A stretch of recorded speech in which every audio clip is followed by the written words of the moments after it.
Friends, जिस तरह की हरकतें डोमिनिक मिस्टेरियो ने की हैं पिछले कुछ दिनों में, तो ये बात तो हमें कंफर्म ही थी कि जब रिया रिप्ले वापस आएंगी तो बिल्कुल भी घास नहीं डालने वाली है डोमिनिक मिस्टेरियो को। और साथ ही साथ उन्होंने अभी एक रिसेंटली इंटरव्यू में ये बात बता भी दी है कि मैं अब डोमिनिक मिस्टेरियो से पहले जैसे दोस्ती नहीं रखना चाहती हूँ और ना ही वो पहले जैसा दोस्त है जिसको मैं जानती थी। इसी के साथ साथ भाई ये चीज मैंने एक्सपेक्ट नहीं की थी कि बीच में जे यूसो आ टपकेंगे। कैन यू इमेजिन कि उन्होंने कहा क्या है, जे यूसो ने खुल्लम खुल्ला लाइन मारी है रिया रिप्ले पे। इन शॉर्ट उन्हें डेट के लिए ऑफर किया है। उन्होंने कहा है अगर रिया रिप्ले को रोने के लिए किसी कंधे की जरूरत है तो वो आ सकती है मेरे पास और आके वेफल हाउस जो कि एक डेटिंग पॉइंट है वहां पर आके मुझसे बात कर सकती हैं, टाइम स्पेंड कर सकती हैं और अपने दुखड़े भी रो सकती हैं। यार अब ये चीज तो बिल्कुल एक्सपेक्ट नहीं करी थी। ये तो कुछ बहुत ज्यादा इंटरेस्टिंग ट्विस्ट दिया है WWE ने हमें। अब देखना ये है कि डोमिनिक मिस्टेरियो क्या रिस्पॉन्स देते हैं इस बात पे। इनफैक्ट रिया रिप्ले क्या रिस्पॉन्स देंगी जे यूसो को, ये बात जानने के बाद। इसी के साथ साथ वो चैंपियनशिप जिसे रिया रिप्ले जीत नहीं पाई क्योंकि उनको शोल्डर इंजरी हुई थी, लेकिन अब वो बिल्कुल ठीक है। और अगस्त 3 में जो होने वाला वर्ल्ड वुमेन चैंपियनशिप मैच है उसमें रिया रिप्ले चैलेंज करने वाली हैं हमारी लिव मॉर्गन को। तो यार ये मैच तो बहुत ही ज्यादा धमाकेदार होने वाला है। प्लस मैं बहुत ही ज्यादा एक्साइटेड हूँ ये देखने के लिए कि डोमिनिक मिस्टेरियो किसको फेवर देंगे। क्या वो लिव मॉर्गन को फेवर देने वाले हैं या फिर रिया रिप्ले को। यार मेरा तो मूड हो रहा है कि WWE इस बार कोई ट्विस्ट दिखाई दे, यानी कि मैच हो और डोमिनिक मिस्टेरियो साथ देते लिव मॉर्गन का। उसके बाद भाई जो भसड़ होगी ना रिया रिप्ले और डोमिनिक मिस्टेरियो के बीच में, वो तो देखने लायक होगी। चलो बात कर लेते हैं हम एडम पियर्स के बारे में। पिछले कुछ दिनों से भाई एडम पियर्स बहुत ही ज्यादा हाईलाइट हुए हैं। इसकी वजह यह है कि उन्होंने सस्पेंड कर दिया है ड्रू मैकिंटायर को और साथ ही साथ सेथ रॉलिंस को भी। अब यार ये दोनों बहुत ही ज्यादा एक मेन कैरेक्टर थे इस टाइम पर WWE के, लेकिन उन्होंने कुछ हरकतें ऐसी की थी कि एडम पियर्स ने उनको सस्पेंड कर दिया। बाद में पता चला है कि भाई एडम पियर्स भी कुछ कम नहीं है। उन्होंने जानबूझकर ड्रू मैकिंटायर को उकसाया कि वो उन पे हाथ उठाएं और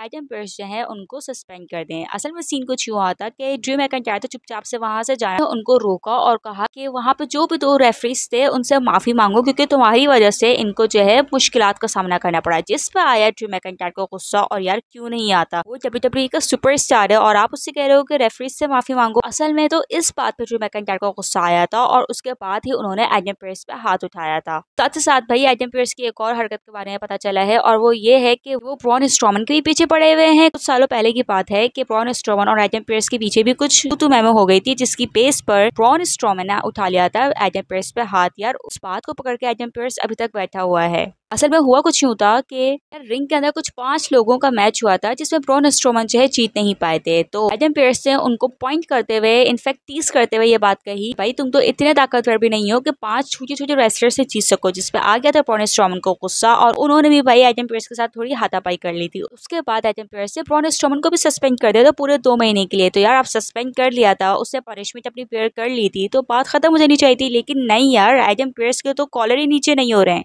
अभी तक इस बात का बदला ले रहा है ब्रॉन स्ट्रोमन से और इसी वजह से एडम पियर्स ने रॉ के काफी सारे मैचेस में ब्रॉन स्ट्रोमन को ऐड ही नहीं किया है। खैर ट्रिपल एच को जब से इस बात का पता चला है वो तो काफी ज्यादा गुस्सा है एडम पियर्स पे। इनफैक्ट वो ये भी सोच रहे हैं कि एडम पियर्स को उनकी इन हरकतों की वजह से फायर कर दिया जाए और किसी दूसरे जनरल मैनेजर को ले आया जाए। लेकिन अभी तक क्योंकि कोई ऐसा जनरल मैनेजर वो फाइंड आउट नहीं कर सके हैं जो एडम पियर्स की जगह संभाल सके, इसलिए वो रुके हुए हैं। जैसे ही उनको कोई ऐसा जनरल मैनेजर मिल जाएगा जो कि रॉ के लाइव इवेंट्स को संभाल सके तो फौरन ट्रिपल एच जो है एडम पियर्स को हटा देंगे। वो आपको क्या लगता है कि वाकई में ट्रिपल एच को ऐसा करना चाहिए एडम पियर्स के साथ या नहीं? यार मेरे हिसाब से तो बिल्कुल करना चाहिए। यार ऐसे कैसे आप इतने बड़े बड़े सुपरस्टार्स के साथ ऐसी हरकतें कर सकते हो? आपको क्या कहना है इस बारे में? कमेंट बॉक्स में कमेंट करके जरूर बताइएगा। यार लास्ट वीक होने वाले मैच में सोलो सिकाओ यानी कि बैड ब्लड लाइन बहुत आराम से जीत तो गई थी, लेकिन उसके बावजूद भाई वो वापस रिंग में आए और आके उन्होंने निशाना बनाया कॉडी रोड्स और केविन ओन्स को। यार कॉडी रोड्स को तो उन्होंने जमा के पावर बम्स मारे, वो भी अनाउंसिंग टेबल पर। जिसके बाद कॉडी रोड्स तो हो गए ढेर और उसके बाद उन्होंने निशाना बनाया केविन ओन्स को। केविन ओन्स को भी उन्होंने दे दनादन मारा, लेकिन जैसे तैसे केविन ओन्स ने टोंगा लुआ को अपना निशाना बनाया और उनकी आंख में ऐसा मुक्का मारा कि अभी रिसेंटली वो आई पैच पहने हुए नजर आए हैं। यानी कि यार सच में टोंगा लुआ के आंखों पे बहुत ज्यादा जोर से चोट लगी है क्योंकि अभी रिसेंटली वो एक जगह पे स्पॉट हुए हैं और उन्होंने अपने आंखों पे पहना हुआ था आई पैच, जिसका साफ साफ मतलब ये है कि केविन ओन्स ने बैड ब्लड लाइन को छोड़ा नहीं है, बल्कि कहीं ना कहीं अपना बदला जरूर लिया है। अब देखना है कि कॉडी रोड्स इस बार का बदला कब और कैसे लेते हैं। वेल फ्रेंड्स, क्या आपको ये पता है कि कॉडी रोड्स ने एक्सेप्ट कर लिया है सोलो सिकाओ का चैलेंज, यानी कि बहुत ही जल्द हमें ये दोनों नजर आने वाले हैं रिंग के अंदर और बहुत ही ज्यादा धमाकेदार फाइट भी देखने को मिलेगी हमें। इसी बात पर अगर आपको मेरी वीडियो पसंद आई है तो मेरे चैनल को सब्सक्राइब कर दें, बेल आइकन का भी बटन प्रेस कर दीजिए ताकि नेक्स्ट आने वाली वीडियोस की अपडेट भी आपको ऑन टाइम मिलती रहे। Thank you for watching my channel.